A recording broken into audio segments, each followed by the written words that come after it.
Hey, and thank you for joining us for episode 99 of Financial Confidence, where we're having true confessions and conversations over here about everyday life and finances. Our guiding principles for this show is Matthew 6:33. But before we get to that, guys, we want to hear your money success stories. Yes, how are you doing in this situation? Is the information helping you? What do you need? Contact us at financialconfidence2020@gmail.com. Yes, that's financialconfidence2020@gmail.com. If that doesn't work for you guys, go ahead and send us a message. Send us a message via voicemail. Call us at 470-236-8282. That's 470-236-8282.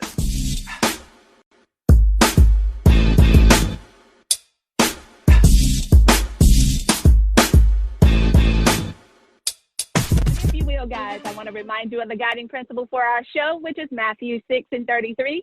But seek ye first the kingdom of God and his righteousness, and all these things shall be added unto you. We also implore that you pray over your finances, guys, because we also are called to be good stewards of those financial resources so that we can support the causes that are near and dear to our hearts. How can we help the victims of domestic violence? How can we help the homeless if we're struggling ourselves?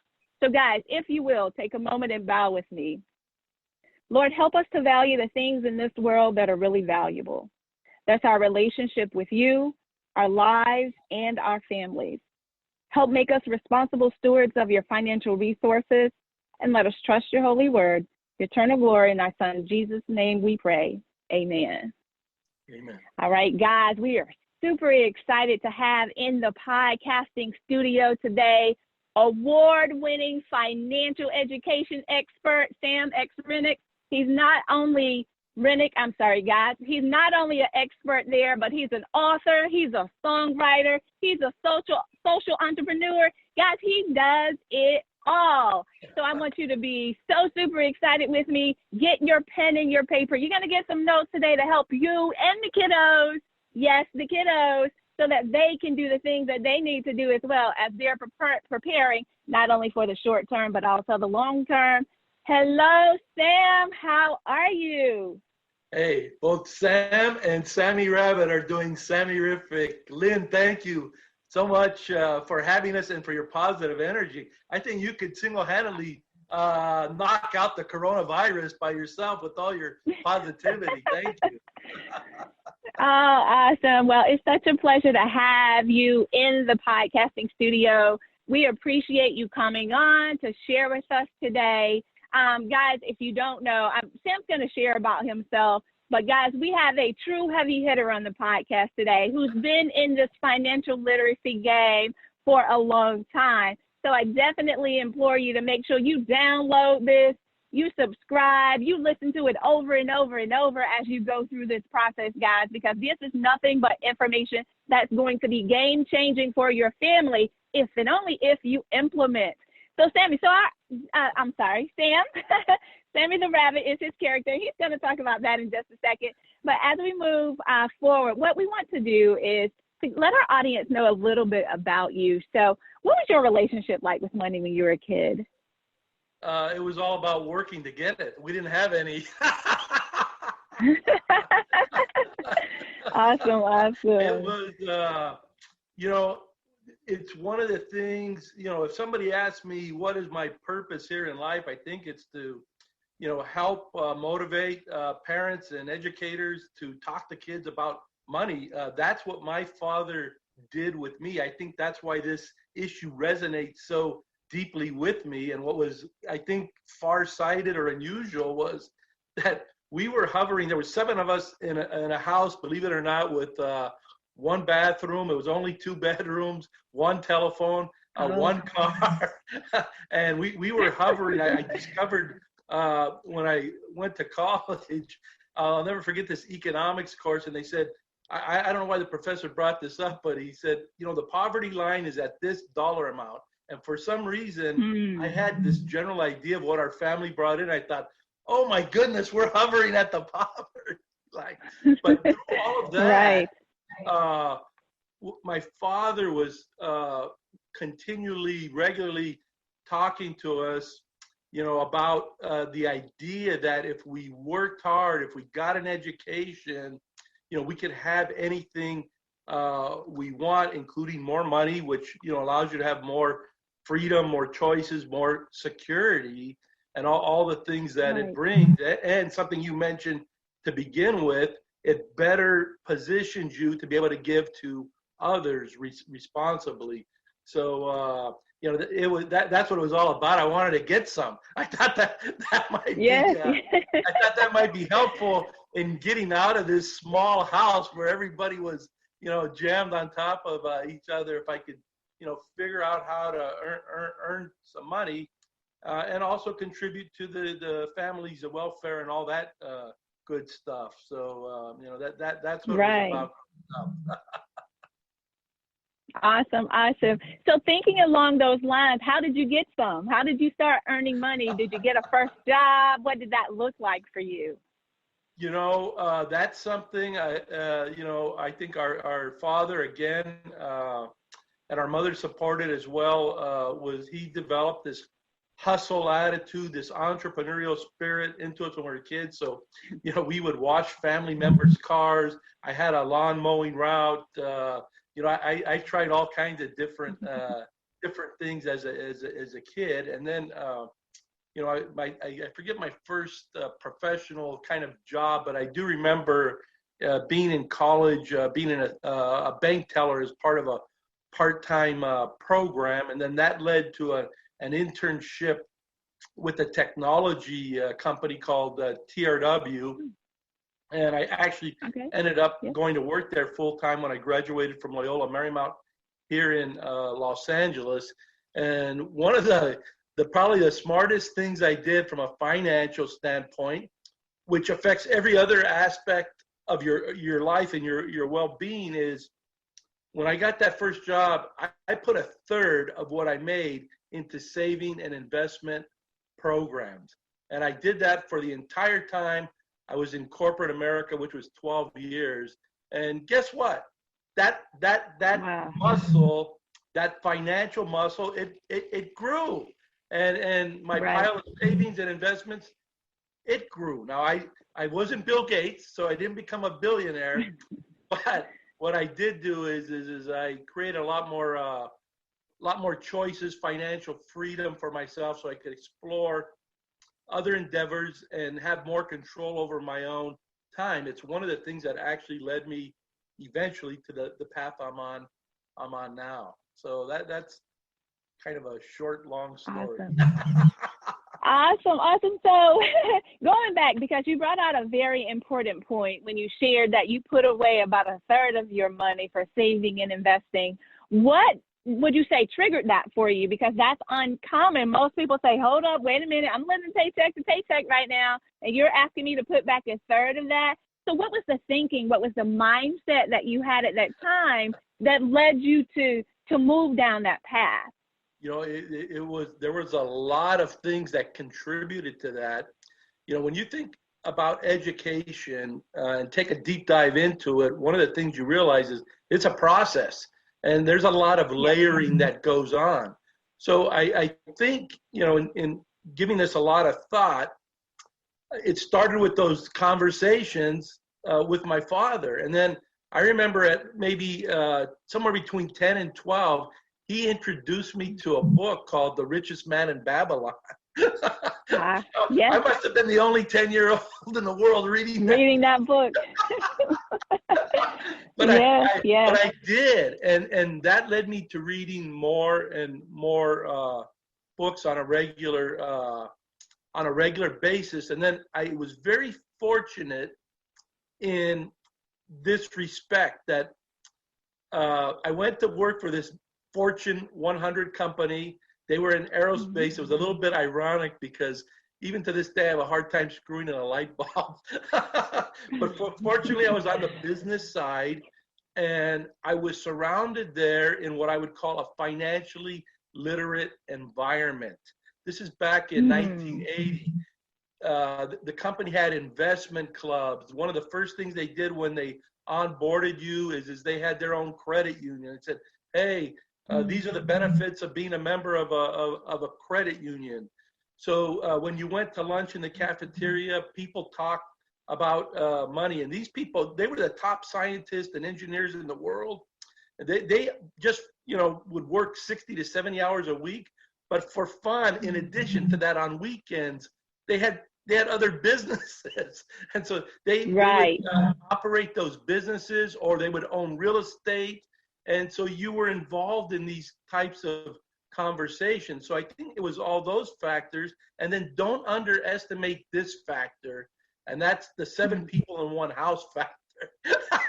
Right. when you're growing up, now I didn't realize that we were poor. All right. Relatively speaking, now that there are levels of poorness.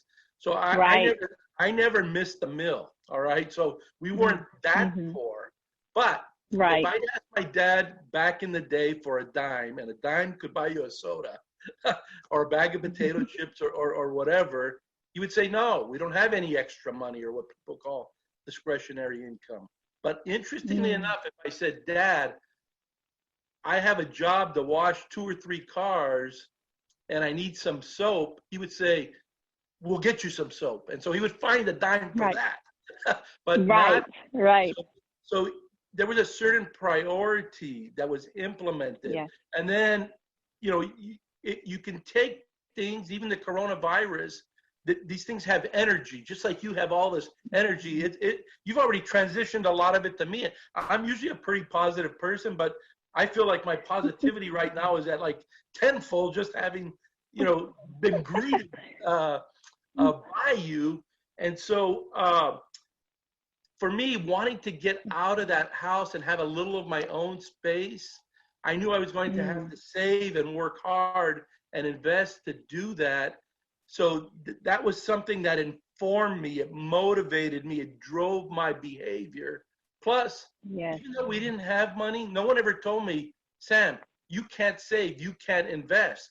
What they did tell me is when you have a limited resource, just like water in the desert, if you have very little money, it's very important that you make smart decisions with it. You better think, what do you want more? You want those potato chips, or do you want to live on your own or in a bigger space where you have more independence? And every penny counts. Pennies are powerful. And I know you know, and that's a message we like to give kids.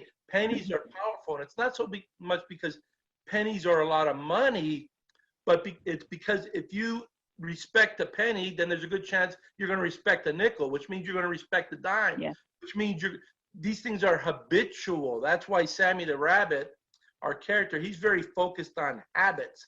So one of the things you want to do is get kids starting to save pennies. Of course, if they can save nickels, save nickels, but get them to do that regularly. That's what a habit is, something we repeat often, over and over again. It's a pattern, it's a routine. Let's get kids thinking about that. So there was this big foundation. If I think of my mind like a garden, these seeds were planted and then they were watered and nurtured in a whole variety of ways. And, I started off with this idea that I'm going to make saving and investing a priority. So I wasn't thinking, I can't save. I was making $8 an hour. That was the most money I ever made in my life. I was really excited about it because I was used to making $2 or $3. So $8 was amount of money. So I took that off the top, and then I lived on like $5 or $6. Maybe it was $4 because they were taking taxes out of that money. But I just figured out how I could live on that smaller amount. So I started off first living at home, but after 2 years, I was able to go and live out on my own. And then here's something I did also that I thought was really powerful, is every time I got a raise, and back then we were getting raises every year. They weren't big amounts, but they were raises. And so I'd take half of the raise and put that into savings and investing. And the other part went to taxes. And then what was remaining, I would increase my standard of living with that amount. And so I was just very focused and oriented on that. And I made some good and some bad decisions relative to the management of that money. But the most important decision I made was getting on that automatic and habitual path of saving regularly and investing regularly. And despite some of the poor decisions I made, that pile kept growing and growing and growing. And eventually, over time, it built more choices for me, even to this day. And I'm just ecstatic about it. And that's a message I want to share with kids. I want to share with parents. I want to share with teachers. And I'm happy to report to you, we have been for 20 years. Yes, awesome, awesome. So you shared several valid points that I definitely want to go back and touch upon one of those. And you mentioned Sammy the Rabbit. So tell us a little bit more about why Sammy the Rabbit was created and how do you use him? I'm going to answer that, but I want to go back to something, your introduction. You forgot to share one of the most important things I do, and I think I do this better than anyone in the world, and that's sing off key. No one does it as well as I do. And so Sammy the Rabbit, I invented him because, one of the questions I ask myself, I'll ask you this, I'll ask your audience this. If you could only, and this was a question I asked myself before I got into the financial literacy movement or financial education movement. I said, Sam, if you could only teach a child or an adult one thing about money, one habit that they might adopt, what would it be? And essentially it was this idea of paying yourself first or making saving and investing a priority. And I thought, how do we translate that to kids? Because in general, especially young kids, they may not be earning money. And so we came up with this idea that saving is a great habit. And I started further thinking, well, how do we deliver that message to kids? And so we thought, a character might be a great way to do it. And that was kind of the invention or creation or birth of Sammy the Rabbit. And then we thought, we need a variety of ways to bring this message home. So we started with storybooks, and then we went to music. And let me share with your audience, I write the songs. They don't let me sing any of them. Big decision we made is who do you bring this message to? And really what I've discovered is that there are multiple audiences or targets out there. Now, our main thought is you need to start teaching kids early, and early might mean as soon as they're born. It might mean 3 years old, but it definitely means before they're 7 or 8 years old. And in order to do that, you not only need possibly to have access to the children, but you need to have access to their parents, to their teachers, to their community leaders, to their after-school programs. Right. So you're really working with a wide variety of people. It's just not kids. And I think of all the people that I just mentioned, the most important people to be talking to are the parents. The parents. Yes. No one is more influential in any regard, including money, with respect to their children than parents, and that includes teachers. Now, teachers are a part of the process, and I mean teachers like in school teachers. They're part of the process, should be part of the process, but they're secondary, not primary. Sure, in some cases it turns out that they are primary, but parents are mostly and should be primary. No one has more invested in the outcome of their children than the parents themselves. Absolutely, absolutely. So thinking along those lines, what would you say are some misconceptions then as you're working with students and families? What are some of those misconceptions that you hear over and over and over that we can help the audience dispel? Well, there's several of them. Thank you for asking that. The first one is that we're not teaching kids about money. Kids are learning machines from the moment they're born. And so they're always learning about money because people are always talking directly or indirectly about money. The issue is they're not doing it purposefully, consciously. So unfortunately, kids are picking up a lot of bad information because their minds are like sponges. You know, they're born, and their eyes and their ears are what help them start taking in information, and they start forming these neural networks and attitudes towards money because they hear about it, they see about it, and so they start developing attitudes and feelings about it. Now, sure, they may not be able to articulate what it is they're learning, but the learning is happening. So number one is don't underestimate what your kids are learning or absorbing. And along with that, that would be 1A, and 1B is start taking charge of that conversation, giving it purpose and direction. And the number one thing Sammy Rabbit and I would start off with is the idea that you should save money, make it a habit. So something even for a baby you might do is you might take a glass jar, hold it yourself, or a plastic jar that you can see through, deposit 2 coins in there, maybe 2 pennies, a penny and a nickel, and a penny and a dime, or 3 or 4, and shake it, shake that bank. This is the sound of saving.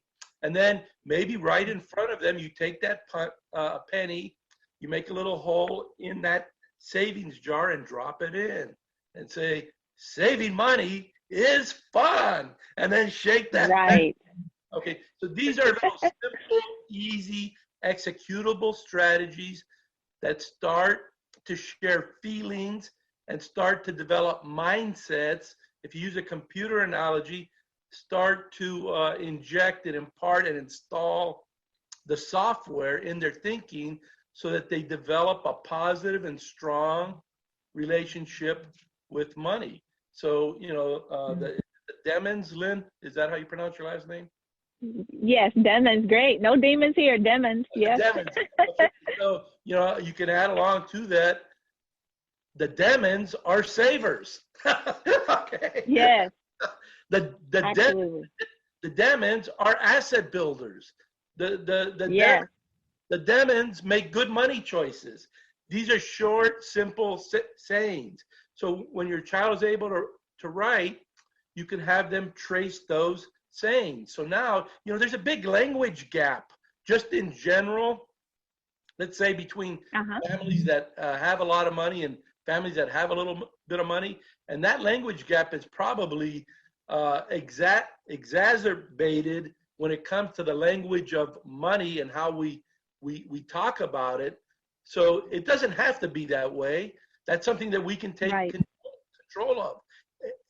Everyone, everywhere can say, we are savers, and this is how we save money. We start by we make a deposit. We deposit pennies. 1, 2, 3, 4, 5.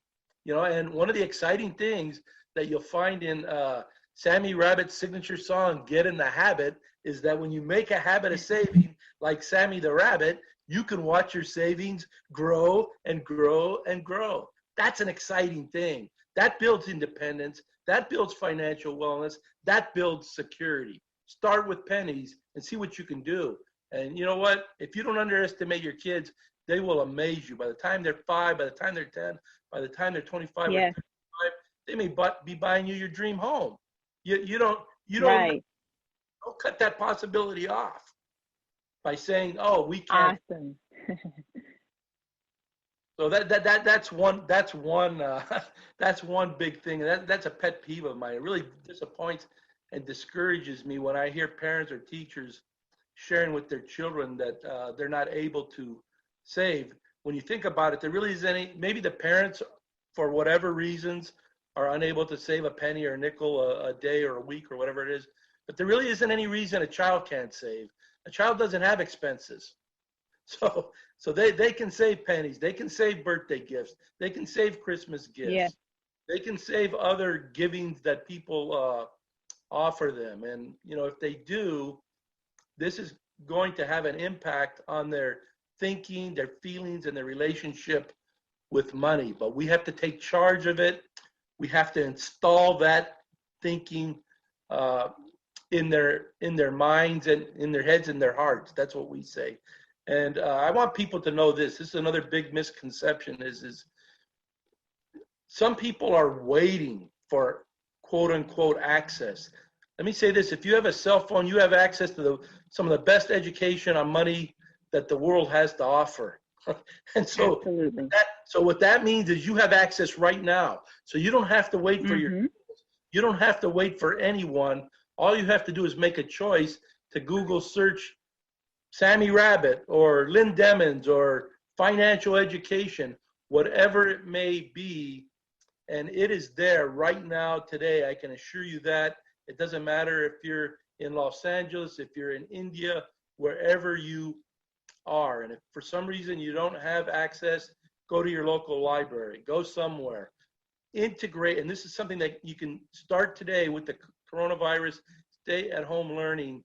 Integrate one lesson a day or a week into your child's learning related to money. And it doesn't have to be complicated. Stick to the basics. And the basics are yes. Save. Awesome, awesome. I love it, love it, love it. So, Sam, what I wanted to ask you, and you went right into that next question, the advice you would give. I love that around that. One lesson today around finances. Do you have any recommendations before you share with everyone how to connect with you? Any recommendations for those parents? Because I know a lot of parents are out there saying, oh, this homeschooling thing, this is too much for me right now. What are some little quick, simple tips that they can do to implement that one lesson a day? Okay, stick to the basics, first of all. The basics are this: make a habit of saving, have a strong earning ethic, be a giver, but be a wise giver, and spend smart. Just don't spend, spend smart. So those are the 4 basics. Of those, focus on saving. And here's the reason you want to focus on saving. 1 is you want to make it priority, and 2, the benefits of learning to save go well beyond financial benefits like financial security and financial independence. What saving teaches a child to delay gratification. It teaches them discipline. It teaches them to set goals. Those are important lessons that will help them in all areas of life to be successful. So you want to create activities. We already described 1. You can shake that bank. You can read kids stories. You can sing them songs. You can play games with them. You can have them create art projects, create your own savings bank, create a goal poster that you put in your room. We love reading, so we always really strongly encourage parents to start with story books. We have 2, there's a whole bunch of them out there beyond ours. Awesome, awesome. We love that, and we truly appreciate you for joining us and having this courageous conversation with us as we're moving through this pandemic at home, giving us some helpful tips that we can have to actually develop the habit. Yes, guys, it's a habit. That's the name of the company, and that's what we're imploring you to do today. So will you please tell the folks, how do they find you? How can they follow you if they would like to follow you on social media, or if they want to reach you? Go to SammyRabbit.com. That's SammyRabbit.com. SammyRabbit.com. Everything's there. We're on LinkedIn. We're on Twitter. We're on Facebook. You know, it takes a village. Everyone needs to contribute, but it starts with parents, and then it starts with great community leaders like yourself, Lynn. Thank you so much for being an advocate and having a platform and a champion for children and families and financial education. Well, I appreciate you. Yes, I appreciate you. And I think at some point we need to get together in Atlanta or LA, doesn't matter, after this epidemic or pandemic is over. That would be awesome. Sammy-rific, as we like to say. Yeah, Sammy-rific. Yes, yes. All right, guys. Well, if this information has been invaluable for you, please go over to wytv7.org and make a donation so that we can do what we're called to do, guys, and that's to continue to enhance the kingdom.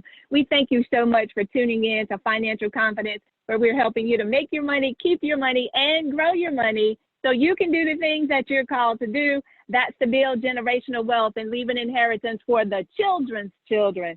Guys, we want to implore you, go ahead and subscribe, like, and follow, share, because sharing is caring. Share this out in your community so that we can all get to our next. We appreciate you, and we'll see you same time, same station next week. You guys be safe. Have a good one.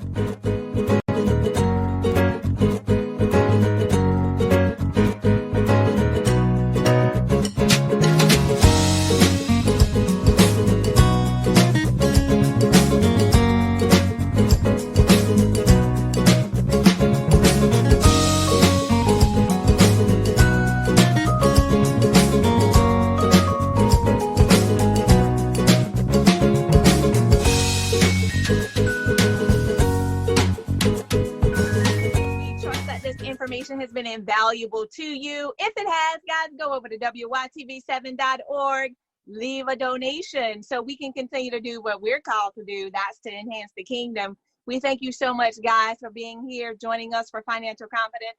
Don't forget to contact us. Send us those success stories. How you doing? Financial Confidence 2020 at gmail.com. That's Financial Confidence 2020 at gmail.com. Guys, I'm signing off. Make sure you subscribe, like, and follow this channel. Share it out with your family, friends, and throughout the community, because there's someone out there that needs to hear this message, and they need it now. Make sure you get it out at your earliest convenience. We appreciate you so much, guys. Thank you for tuning in, where we're helping you to make your money, keep your money, and grow your money so you can do the things that you're called to do. We'll see you next week. Same time, same station. Until then, be safe. Stay at home, y'all.